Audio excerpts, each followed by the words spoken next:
شكرا للزميل خليفة الحرسوسي على تغطيته للأشواط الماضية. نحييكم من أرضية ميدان كبوت الورد. شكرا لرجل الأعمال محمد بن سالم راعي العرية الوهيبي على هذا الدعم.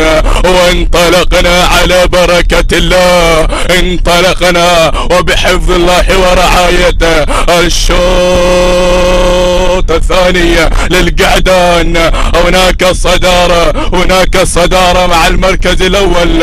هناك يتقدم شاهين لسالم بن عمريت المهري. المركز الثاني وصل ايضا هناك جلمود لسعد بن مبخوت بن مقدم المهري. ووصل كمضاري حمد بن بخيت بن شويغل الكثيري. ووصل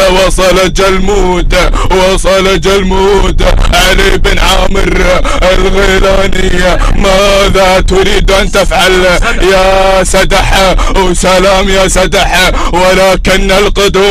ولكن القدوم والعودة إلى هناك أيضا إلى شاهين لسالم بن عمريت المحرية. وثانيا هناك يتقدم جلمود لسعد بن مبخوت بن مقدم المحرية. صراع ما